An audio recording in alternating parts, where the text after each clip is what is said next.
I watched my entire family walk out of that luxury hotel lobby without a single glance back, leaving me standing there like discarded luggage, and they had absolutely no idea that every room key in their pockets was paid for with my credit card. The marble floors of the Grand Meridian Hotel in downtown Chicago gleamed under the crystal chandeliers, and the late October wind howled against the floor-to-ceiling windows as my mother, father, two sisters, and brother disappeared into the elevator bank, their laughter echoing through the opulent space like knives to my chest. My hands trembled as I stood there in my simple jeans and sweater, watching the elevator doors close on the people who were supposed to love me unconditionally. They had no clue what was coming. My name is Marcus Webb, and I'm 32 years old. For the past decade, I had been the invisible son, the forgotten sibling, the one who sent money home every month without fail but was never invited to family dinners. I worked as a senior software engineer for a tech company in Seattle, pulling in a six-figure salary that I had earned through sleepless nights, countless certifications, and pure determination after putting myself through college with student loans and 3 part-time jobs.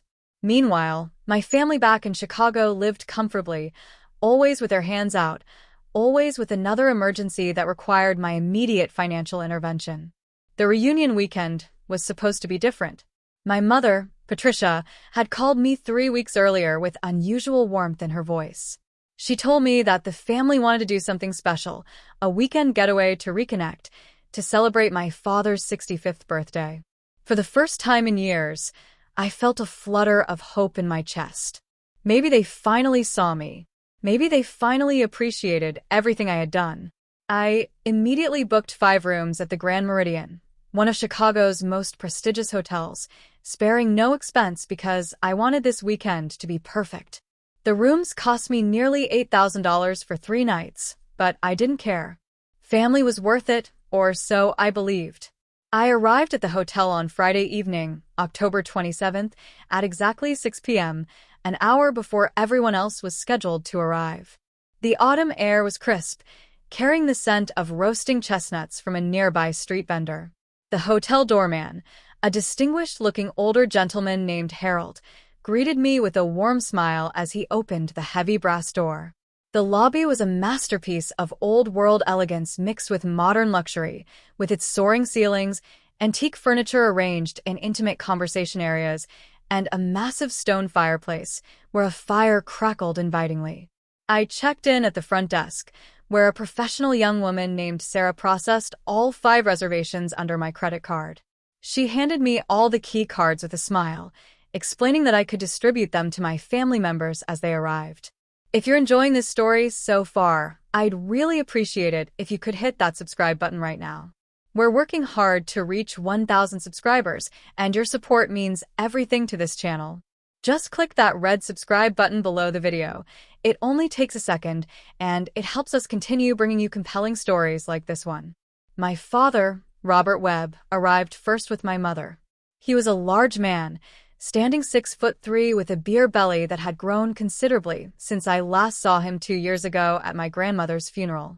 His hair was completely gray now, combed back with too much gel, and he wore an expensive-looking wool coat that I suspected I had indirectly paid for through one of the many money transfers to my mother for various household emergencies. My mother, Patricia, was a thin woman who had aged gracefully, her dark hair showing only hints of silver, always impeccably dressed and made up. She kissed my cheek with the mechanical affection of someone going through the motions, her perfume overwhelming and floral. Next came my older sister, Vanessa, with her husband Derek.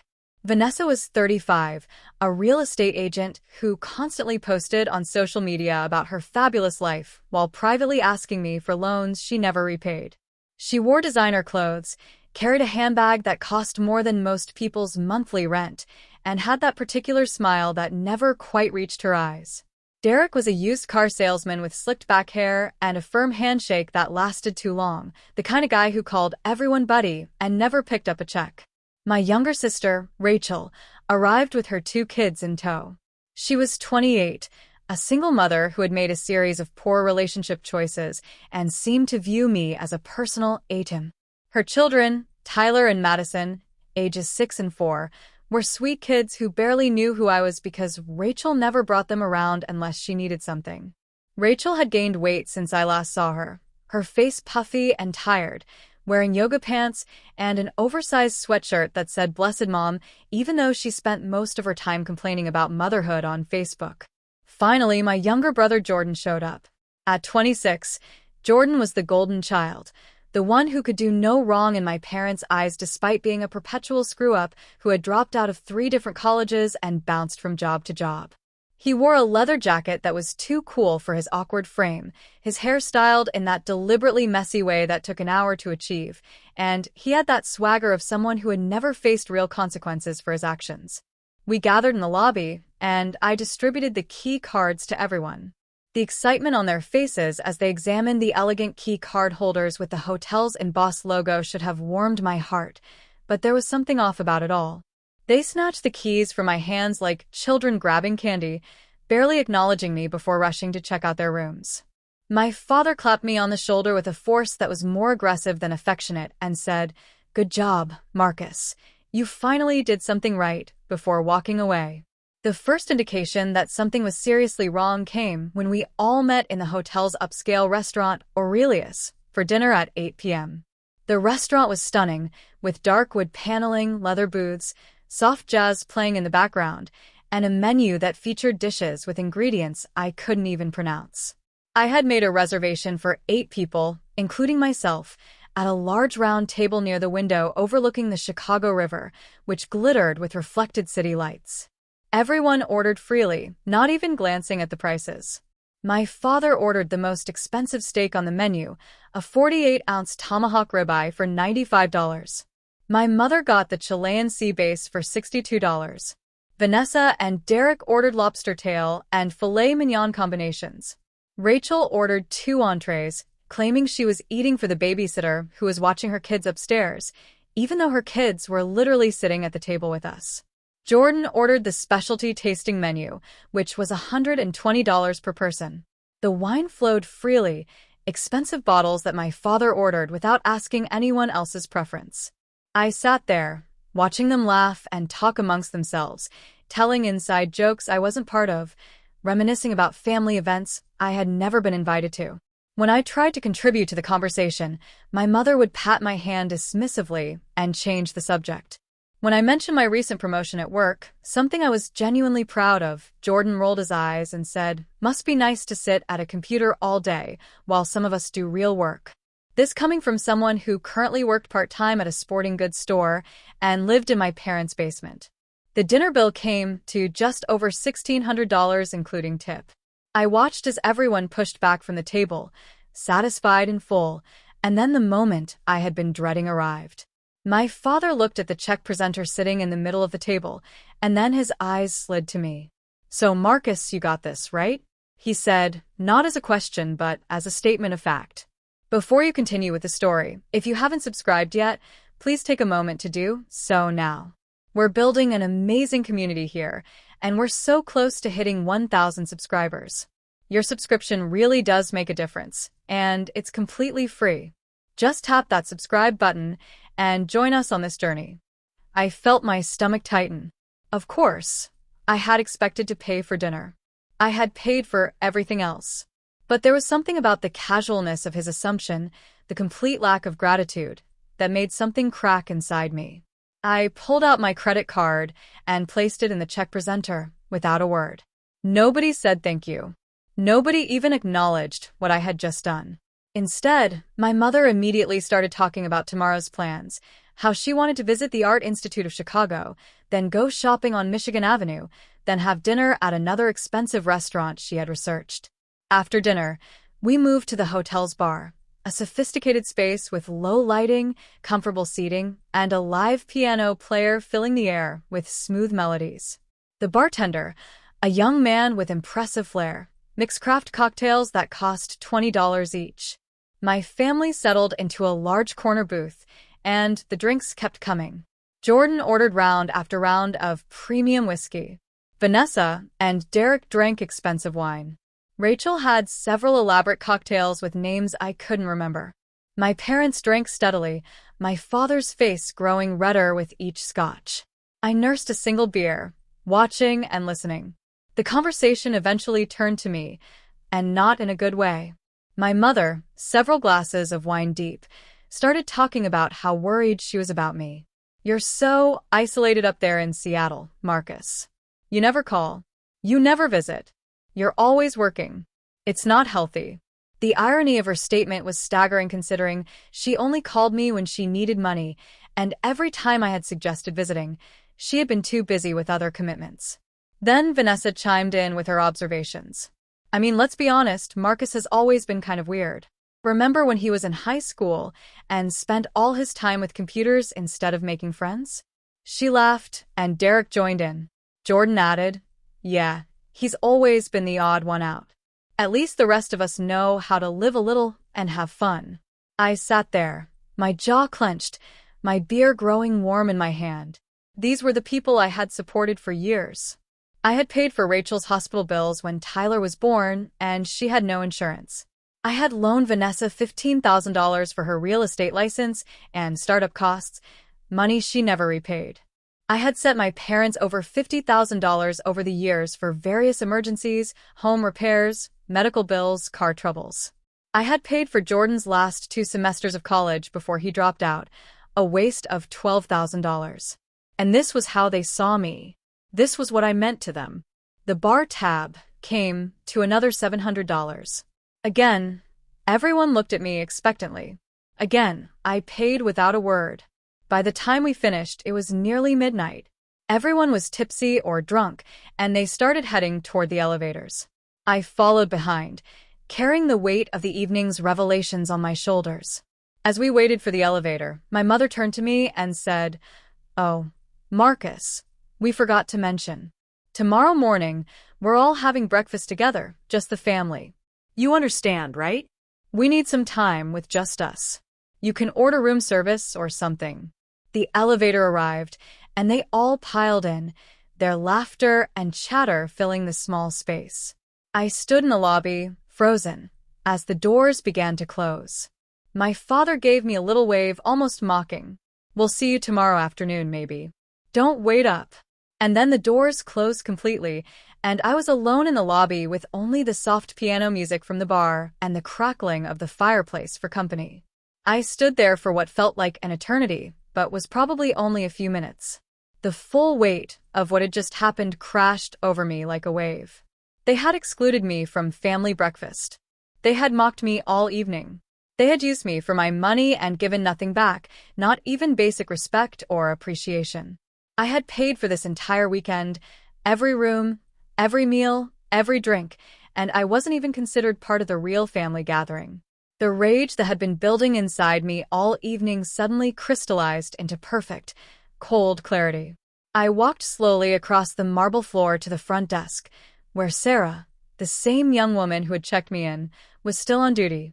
She looked up with a professional smile that turned to concern when she saw my expression. "Are you all right, sir?" she asked, her voice genuinely caring. I placed my hands on the smooth granite countertop and took a deep breath.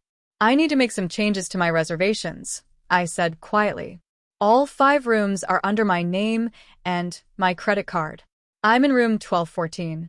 I'd like to keep that room, but I need to cancel the other 4 reservations effective immediately." Sarah's eyes widened slightly. She glanced at her computer screen, then back at me. "Sir, are you certain? The cancellation policy states that any cancellations made less than 72 hours before check-in result in charges for one night stay. Since your family has already checked in and it's currently after midnight, technically the first night has been completed, but canceling now means they'll need to vacate the rooms by 11 a.m. tomorrow, which is the standard checkout time. This is the perfect moment to pause and ask you to help us grow this channel. If this story is keeping you engaged, please consider subscribing. We're aiming for 1,000 subscribers, and every single one counts. Click that subscribe button now and be part of our community. It's free and helps us tremendously. "Perfect," I said, my voice steady. "Cancel all 4 rooms immediately. Charge whatever cancellation fees apply to my card, but I want those reservations terminated right now. They'll receive notice in the morning that their rooms are no longer available, correct?" Sarah nodded slowly, her fingers hovering over the keyboard. Yes, sir. The system will automatically lock their key cards at 11 a.m. tomorrow, and they'll receive notification slips under their doors starting at 6 a.m. informing them of the checkout time and that the reservation has been canceled. She paused, clearly wanting to ask questions but maintaining her professionalism. Shall I process this change? Yes, immediately, I confirmed. She typed for several minutes, clicking through various screens. I watched her work, feeling a strange sense of calm washing over me. This wasn't about being petty or vindictive. This was about establishing boundaries, about refusing to be used any longer, about demanding the respect I deserved. If they wanted to exclude me from family breakfast, if they wanted to mock me and treat me like an ATM, then they could pay for their own accommodations. Sir, the cancellation is complete, Sarah said, printing out a confirmation slip and handing it to me. The 4 rooms will be accessible until 11 a.m. tomorrow, at which point the key cards will deactivate. The guests will need to settle any incidental charges from their rooms and vacate by that time. Your room, 1214, remains active for the full 3-night stay as originally booked. Is there anything else I can help you with? I folded the confirmation slip and put it in my pocket. Yes, actually. I'd like to order a very nice bottle of champagne and some strawberries sent up to my room. And I'd like to make a dinner reservation for one at Aurelius tomorrow night, your best table, for 8 p.m. Sarah smiled, the first genuine smile I had seen from anyone all evening.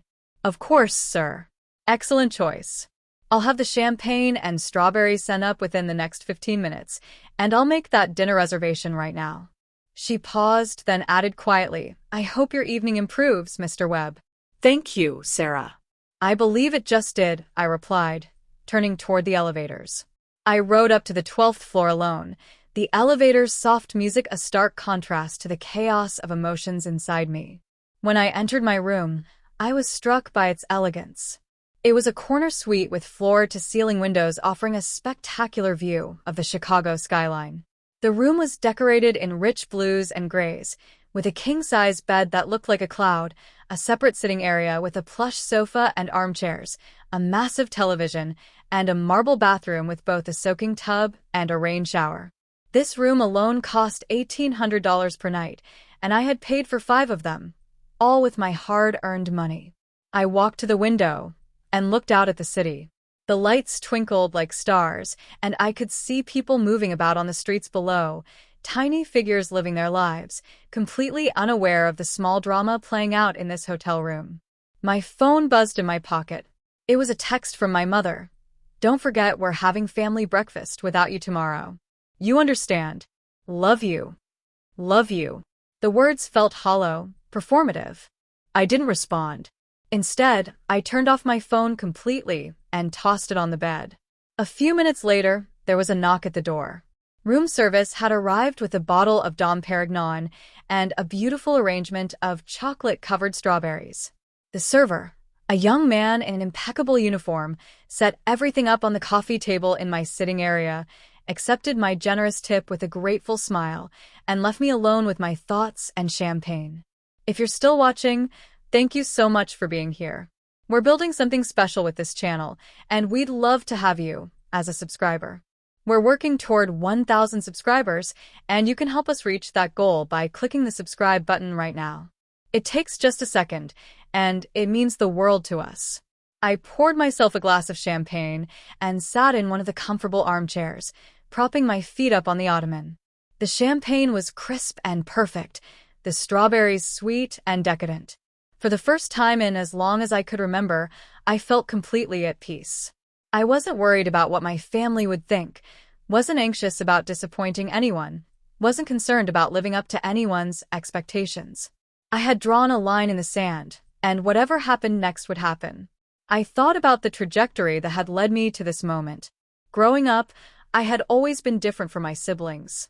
While they were social and outgoing, I was quiet and studious. While they coasted through school with mediocre grades and lots of friends, I worked hard, made the honor roll, and spent my free time learning programming languages and building computers. My parents never understood me. They celebrated Jordan's every minor achievement while barely acknowledging my significant ones. When I got a full scholarship to a state university, my father's response was, well, that's what you're supposed to do. When Jordan got accepted to a community college with a C average, there was a celebration with a cake and a party. Throughout college, I worked multiple jobs to support myself, even with the scholarship. I rarely came home because I couldn't afford the travel, and because when I did come home, I felt like a stranger in my own family. After graduation, I landed a job at a startup in Seattle. It was risky, but it paid off when the company grew and eventually got acquired by a larger tech firm. My salary increased substantially, and that was when my family suddenly remembered I existed. The first call came from my mother. Rachel was pregnant, had no insurance, and needed help with medical bills. Could I help? Of course I helped. She was my sister, and I wanted to be there for my family. Then it was my father's car breaking down. Then Vanessa needing startup capital. Then Jordan's tuition. Then my mother's dental work. Then Rachel's car repair. Then my father's credit card debt. The requests never stopped, and like a fool, I never said no because I thought that's what family did for each other. But the giving was never reciprocated. I wasn't invited to Vanessa's wedding because my name wasn't on the list, an oversight she dismissed with a laugh. I wasn't told about family gatherings, finding out through social media posts after the fact. When I flew home for my grandmother's funeral, I stayed in a hotel because there was no room for me at my parents' house, even though Jordan had his old bedroom and the basement, and there was a guest room sitting empty. Nobody offered to pick me up from the airport. Nobody asked about my life. The entire visit felt like I was an acquaintance rather than a son and brother. I had tried talking to my mother about it once, about feeling excluded and used. She had cried and said I was being selfish, that family means sacrificing for each other, that I had money and they needed help, and wasn't I grateful for everything they had done for me growing up? The guilt trip worked, and I went back to being the silent ATM, sending money whenever asked, receiving nothing but demands in return. But tonight, something had broken.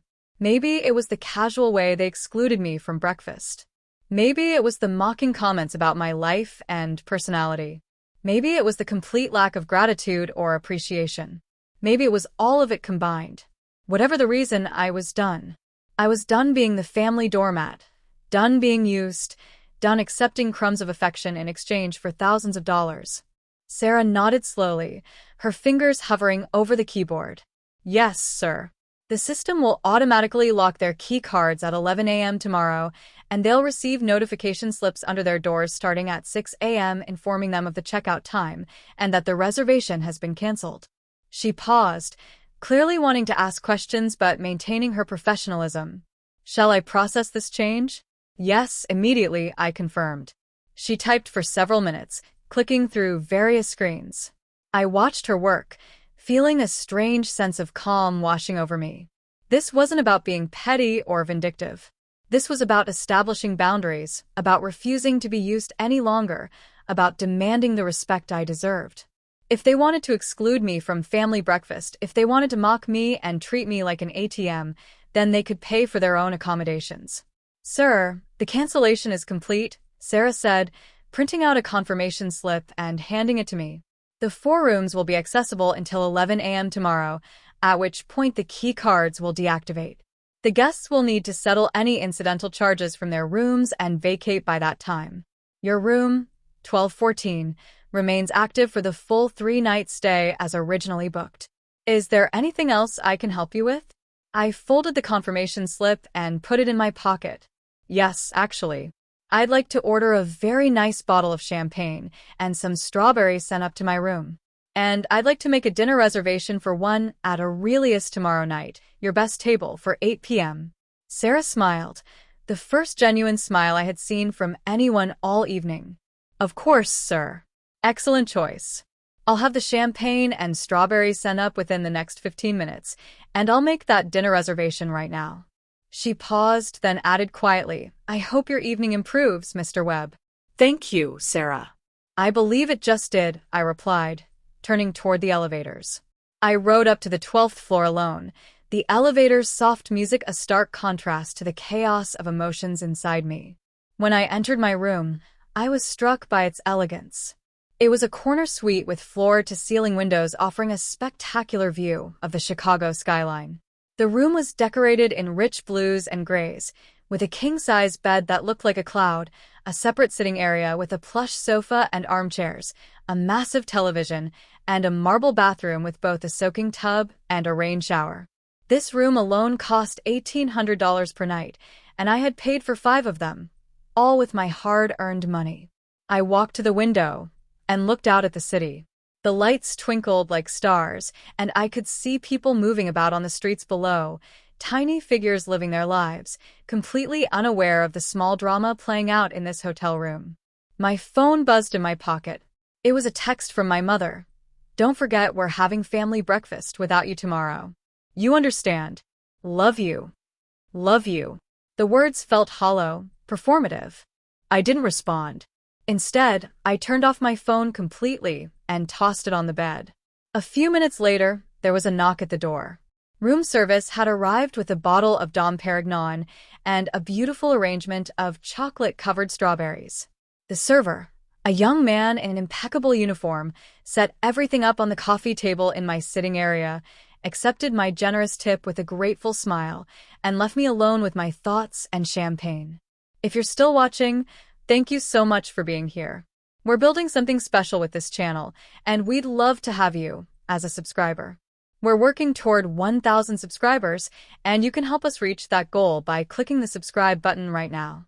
It takes just a second, and it means the world to us. I poured myself a glass of champagne and sat in one of the comfortable armchairs, propping my feet up on the ottoman. The champagne was crisp and perfect, the strawberries sweet and decadent. For the first time in as long as I could remember, I felt completely at peace. I wasn't worried about what my family would think, wasn't anxious about disappointing anyone, wasn't concerned about living up to anyone's expectations. I had drawn a line in the sand, and whatever happened next would happen. I thought about the trajectory that had led me to this moment. Growing up, I had always been different from my siblings. While they were social and outgoing, I was quiet and studious. While they coasted through school with mediocre grades and lots of friends, I worked hard, made the honor roll, and spent my free time learning programming languages and building computers. My parents never understood me. They celebrated Jordan's every minor achievement while barely acknowledging my significant ones. When I got a full scholarship to a state university, my father's response was, "Well, that's what you're supposed to do." When Jordan got accepted to a community college with a C average, there was a celebration with a cake and a party. Throughout college, I worked multiple jobs to support myself, even with the scholarship. I rarely came home because I couldn't afford the travel, and because when I did come home, I felt like a stranger in my own family. After graduation, I landed a job at a startup in Seattle. It was risky, but it paid off when the company grew and eventually got acquired by a larger tech firm. My salary increased substantially, and that was when my family suddenly remembered I existed. The first call came from my mother. Rachel was pregnant, had no insurance, and needed help with medical bills. Could I help? Of course I helped. She was my sister, and I wanted to be there for my family. Then it was my father's car breaking down. Then Vanessa needing startup capital. Then Jordan's tuition. Then my mother's dental work. Then Rachel's car repair. Then my father's credit card debt. The requests never stopped, and like a fool, I never said no because I thought that's what family did for each other.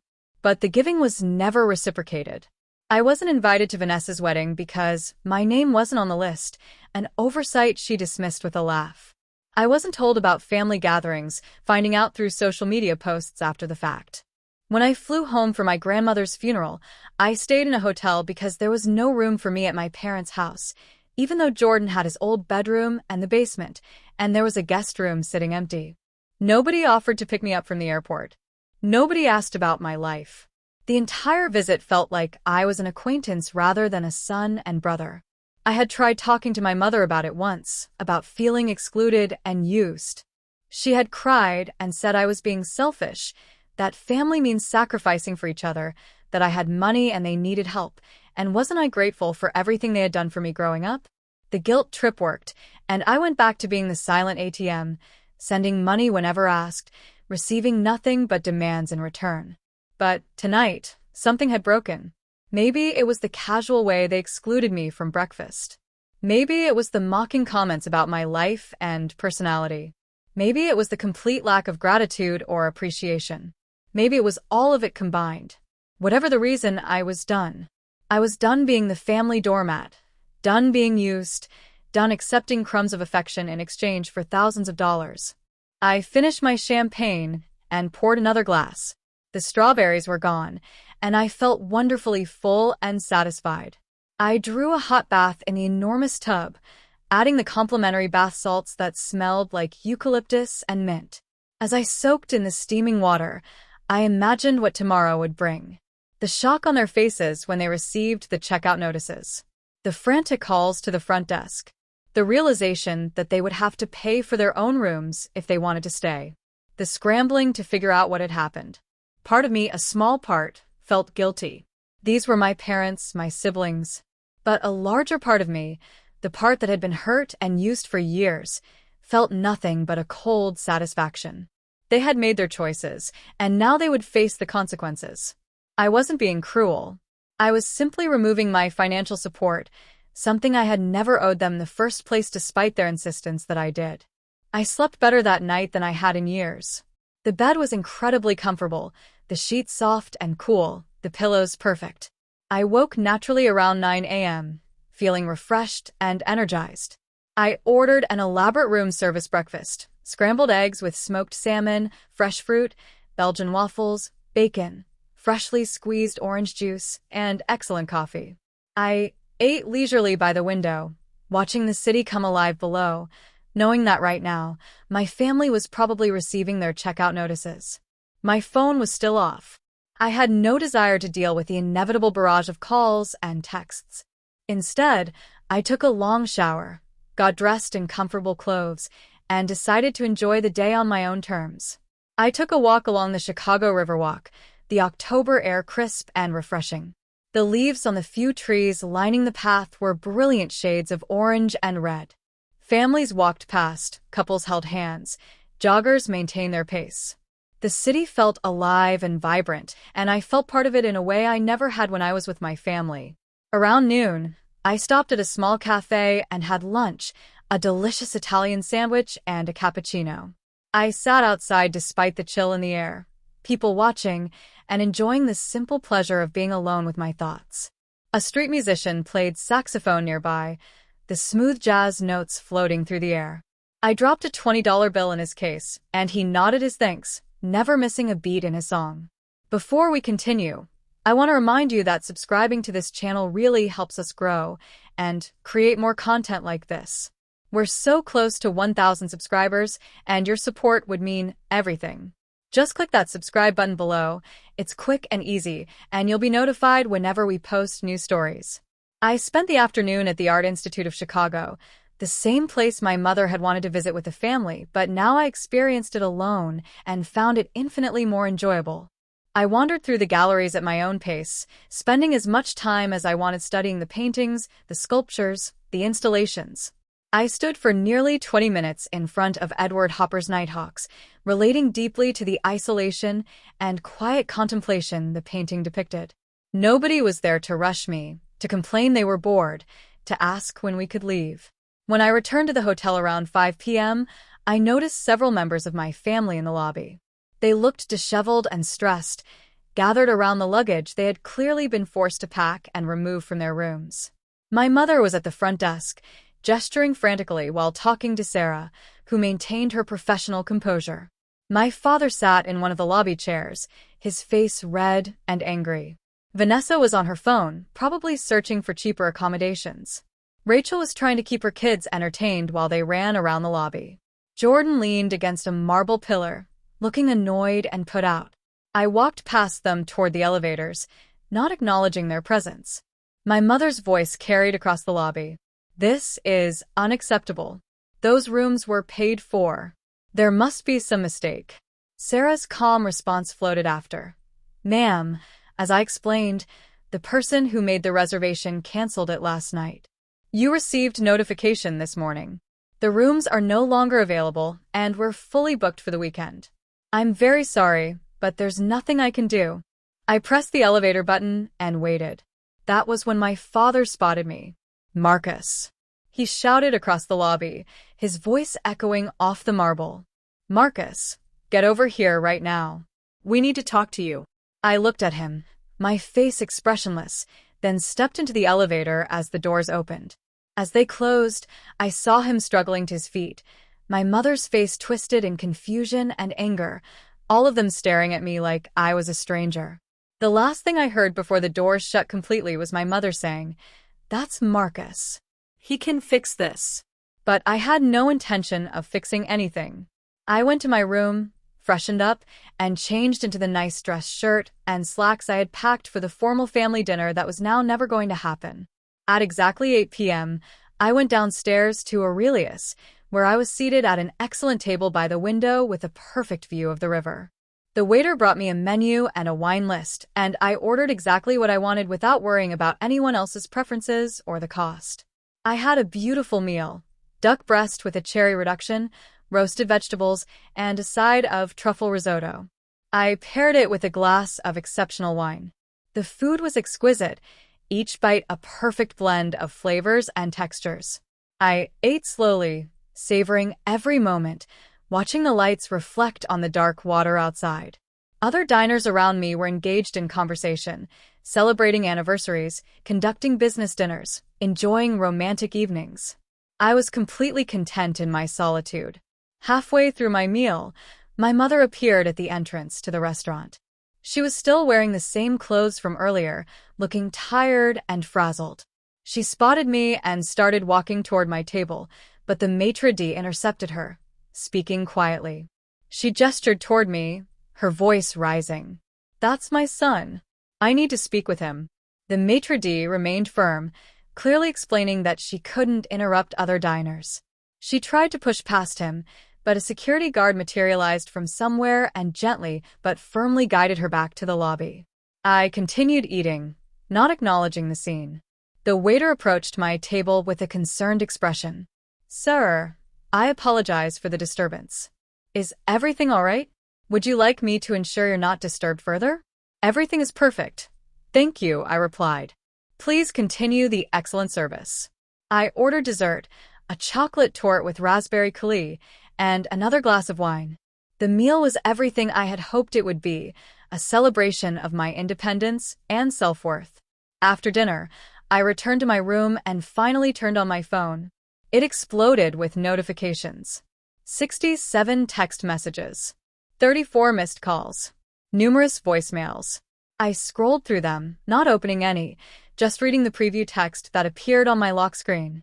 The messages started confused and concerned, then moved to angry, then became desperate. My mother: "Marcus, where are you? We got kicked out of our rooms. What happened? Please call." My father: "What the hell did you do? Call me right now." Vanessa: "This is incredibly immature, Marcus." I deleted all the messages without reading them fully. I deleted all the voicemails without listening. Then I blocked all their numbers. Just like that, the connection was severed. The silence that followed was beautiful. I hope you're finding this story compelling. If you haven't subscribed yet, now would be a great time to do so. We really appreciate your support, and we're trying to build a community of 1,000 subscribers. Just hit that subscribe button. It's completely free and helps us continue creating content. Thank you for being here. The rest of the weekend was mine. On Saturday, I took an architectural boat tour of Chicago, learning about the city's stunning buildings and rich history. The tour guide was knowledgeable and passionate, pointing out details I never would have noticed on my own. The weather was perfect, the sun shining despite the cool temperatures, the sky a brilliant blue. I had lunch at a deep dish pizza place that locals had recommended, the pizza so thick and rich that I could only eat 2 slices, but enjoyed every bite. That evening, I went to a jazz club in the downtown area, the kind of intimate venue with exposed brick walls, small round tables with flickering candles, and a stage where incredibly talented musicians poured their souls into their instruments.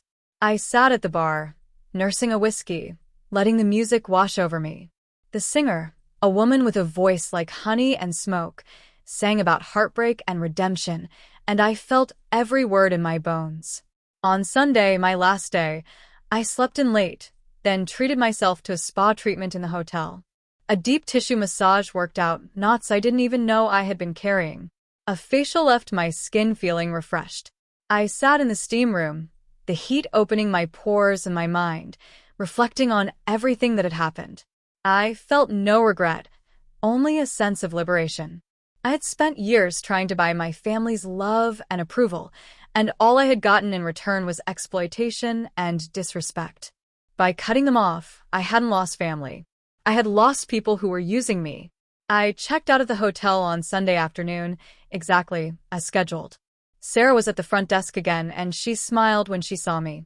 "Mr. Webb, I hope you enjoyed your stay despite the unusual circumstances." "It was perfect, thank you," I replied sincerely. "Best weekend I've had in years."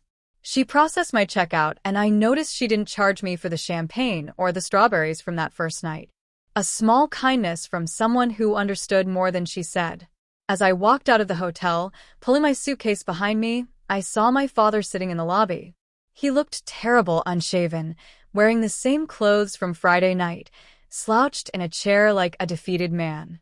Our eyes met for just a moment. I saw confusion there and anger and something else. Maybe the first glimmer of realization that actions have consequences. I kept walking, through the brass doors that Harold held open with a knowing nod, into the crisp October air, toward the taxi that would take me to the airport. The flight back to Seattle gave me time to think about what came next. I knew there would be attempts to reach me through other means, friends, distant relatives, social media. I was prepared for that. I had made my decision, and I would stand by it. More importantly, I realized that cutting toxic people out of your life, even when they're family, isn't cruelty. It's self-preservation. It's establishing boundaries. It's demanding the respect you deserve. When I landed in Seattle, the rain was coming down in that characteristic Pacific Northwest drizzle that I had come to love. The city felt like home in a way Chicago never had.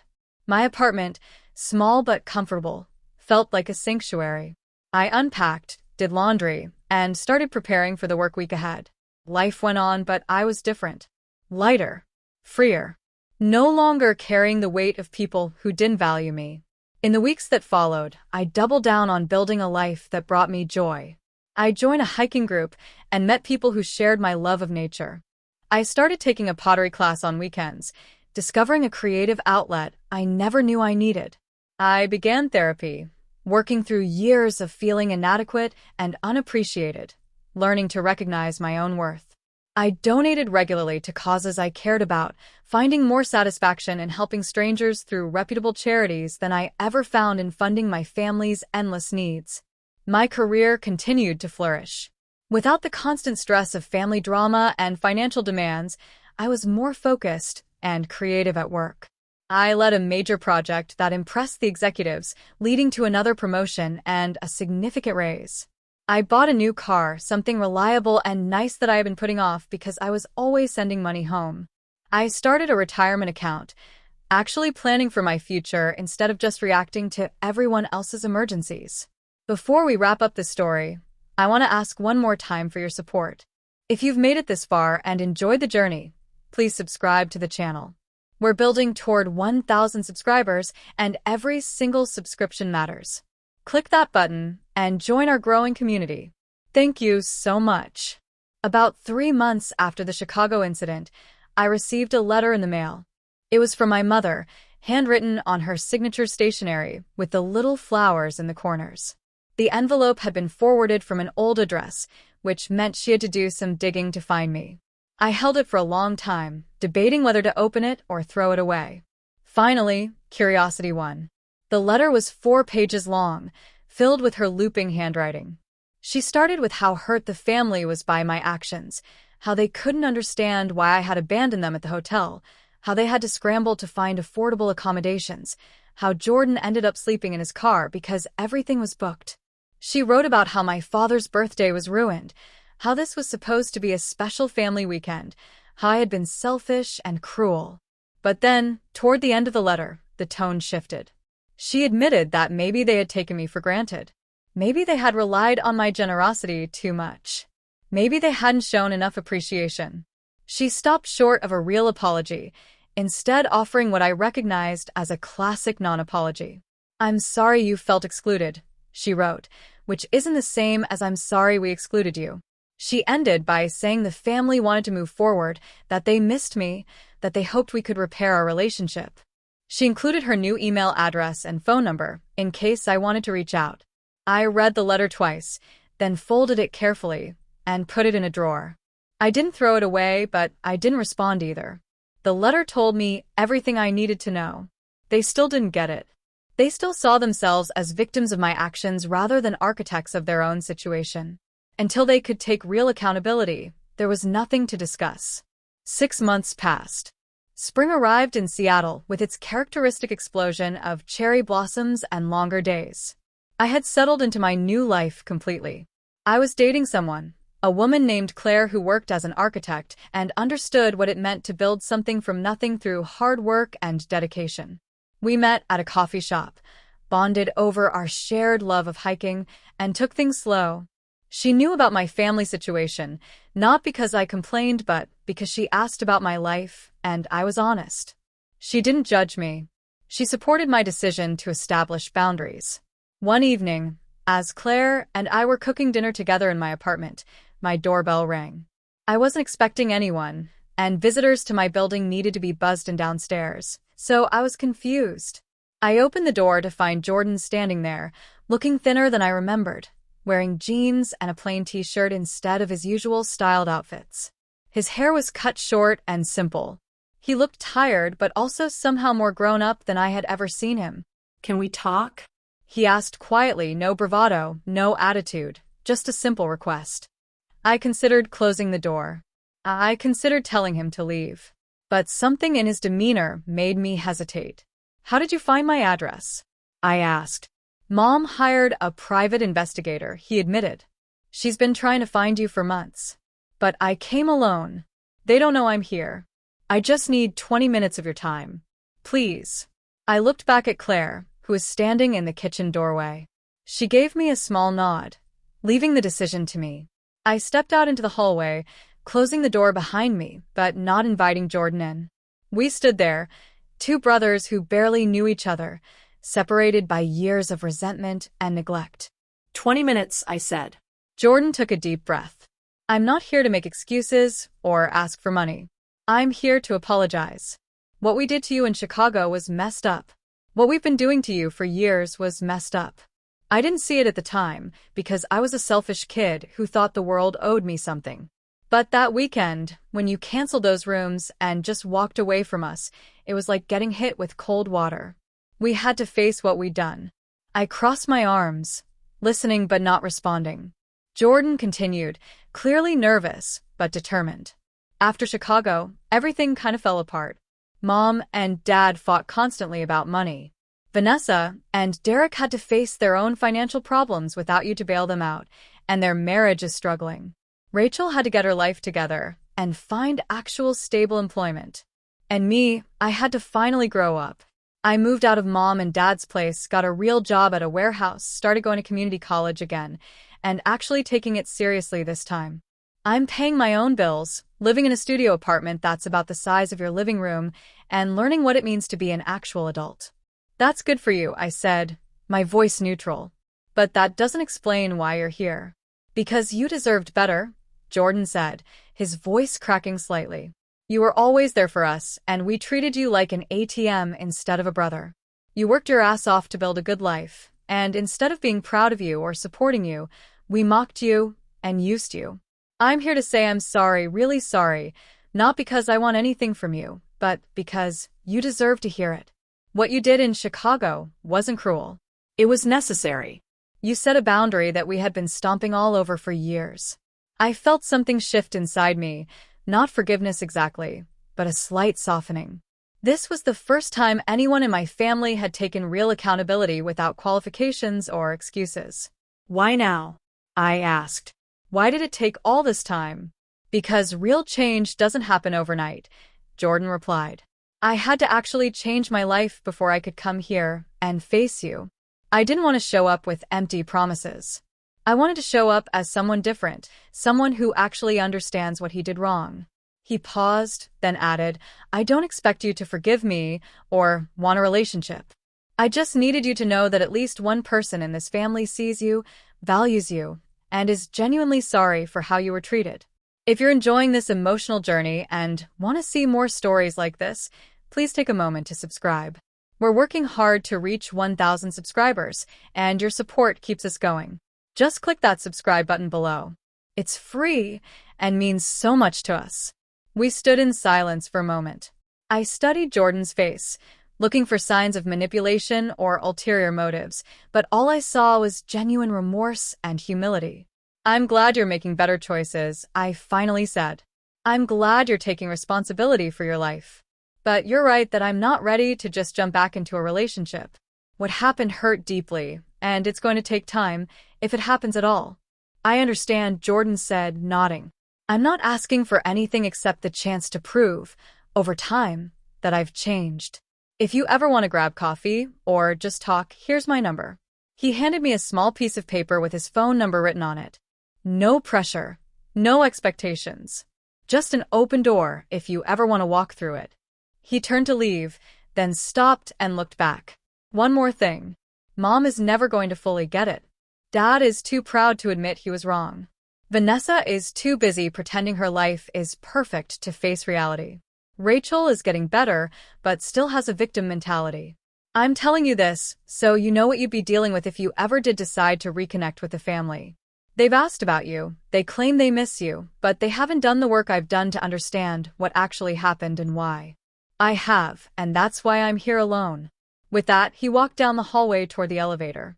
I watched him go, then looked down at the piece of paper in my hand with his number. I folded it and put it in my pocket, not sure if I would ever use it, but not ready to throw it away either. When I went back inside, Claire was stirring the pasta, giving me space but clearly curious. Everything okay? She asked.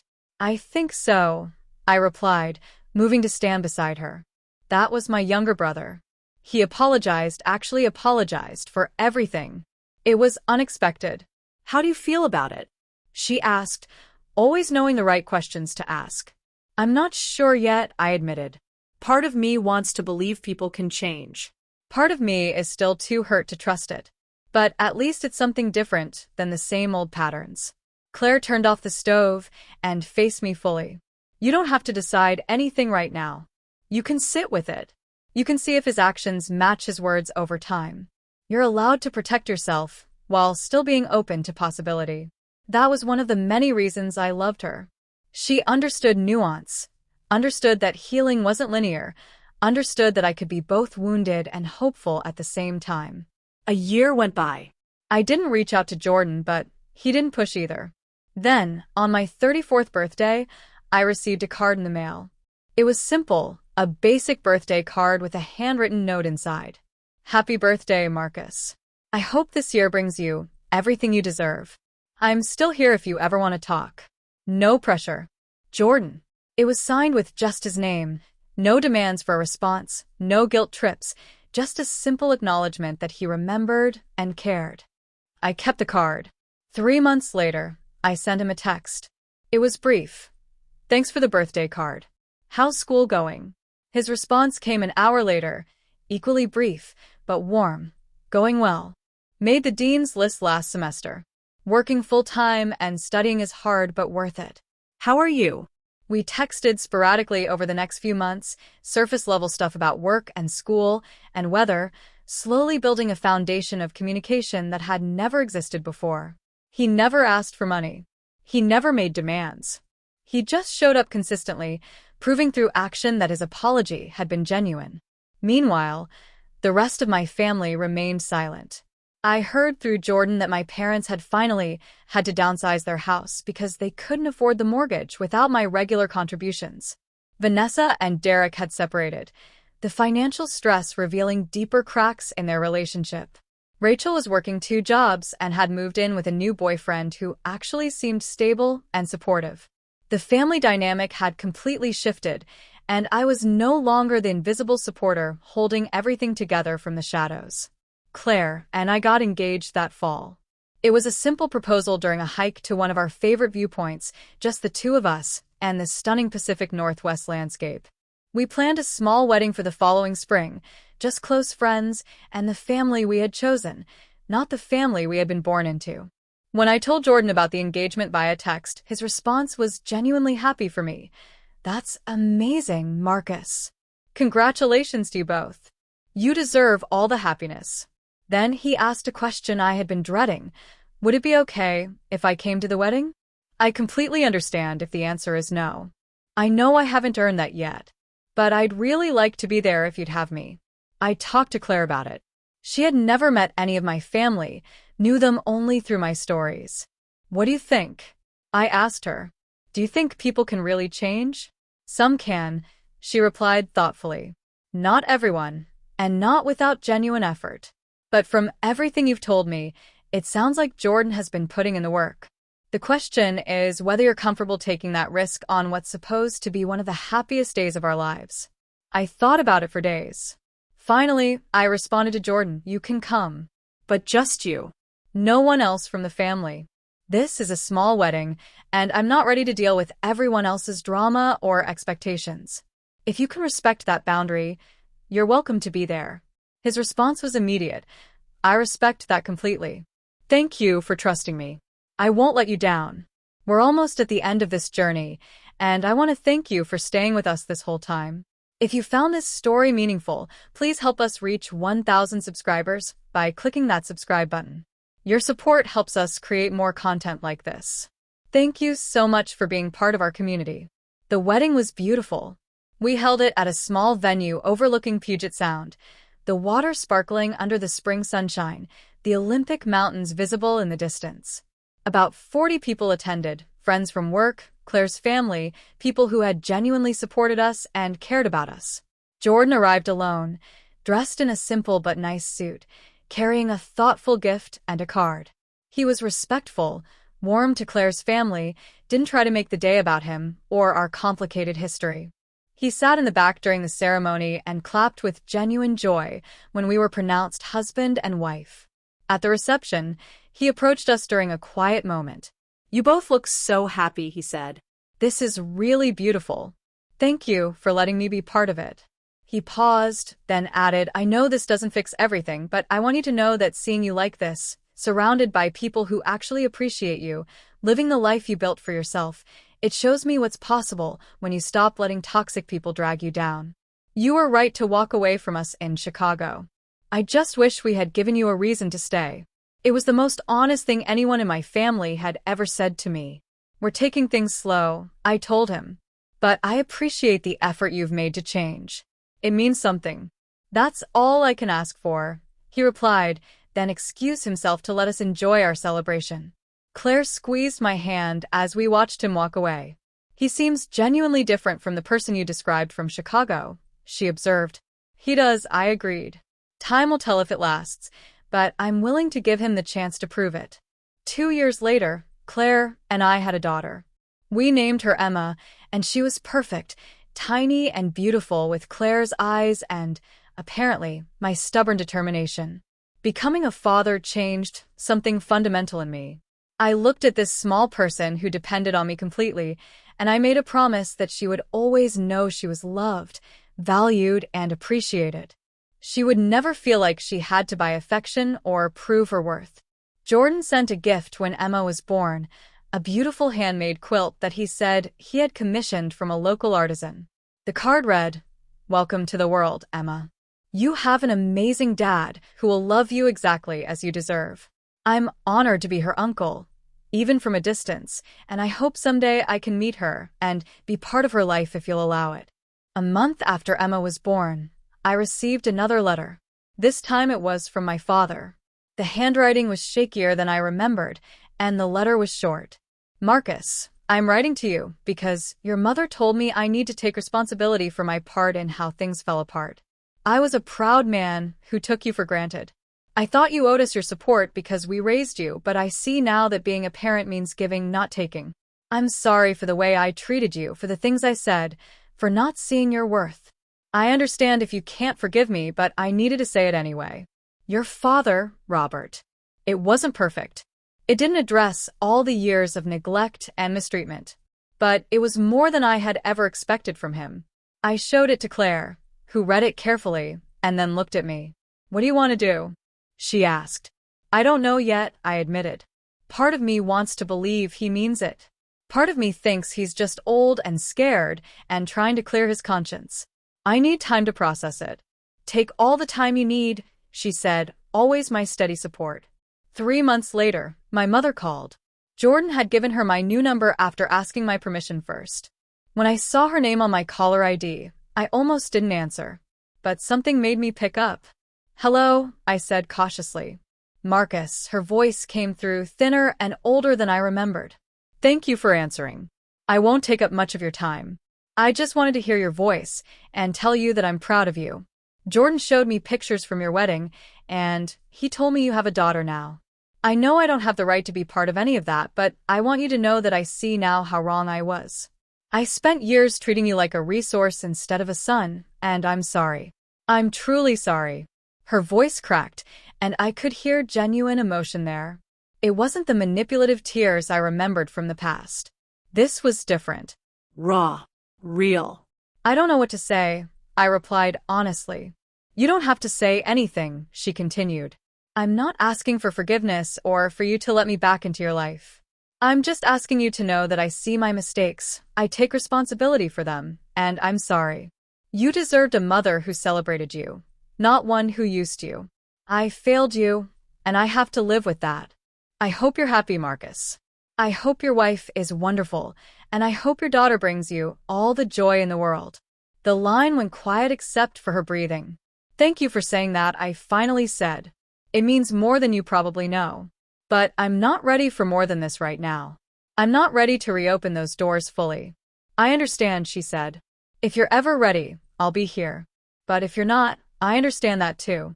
Goodbye, Marcus. I love you." She hung up before I could respond. I sat there holding the phone, feeling a complicated mix of emotions. Anger at the years of hurt. Appreciation for the apology. Sadness for what could have been. Hope that maybe, someday, there could be something different. If you've been moved by this story of boundaries, forgiveness, and personal growth, please consider subscribing to our channel. We're building a community of thoughtful people who appreciate deep, emotional storytelling, and we'd love to have you with us. Click subscribe to help us reach 1,000 subscribers. Thank you for being here. As the years passed, I maintained a distant but cordial relationship with Jordan. We texted regularly, met for coffee a few times when he visited Seattle for his job, which had improved significantly after he finished his degree. He never pushed for more than I was willing to give, and he proved through consistent action that his change was real and lasting. He met Emma when she was 2 years old, and he was gentle and appropriate with her, bringing her a simple toy and respecting our boundaries as parents. My relationship with my parents remained limited to occasional phone calls and cards for major holidays. They sent gifts for Emma's birthdays, always appropriate and never excessive, never trying to buy their way back into our lives. It wasn't the relationship I had once hoped to have with them, but it was honest and based on mutual respect rather than financial obligation. Vanessa and Rachel sent messages through Jordan occasionally, asking about me, but never directly reaching out themselves. I wasn't ready for that, and I didn't know if I ever would be. Some relationships, once broken in certain ways, can't be fully repaired, and that's okay. Not every family story has a neat ending where everyone reconciles and lives happily ever after.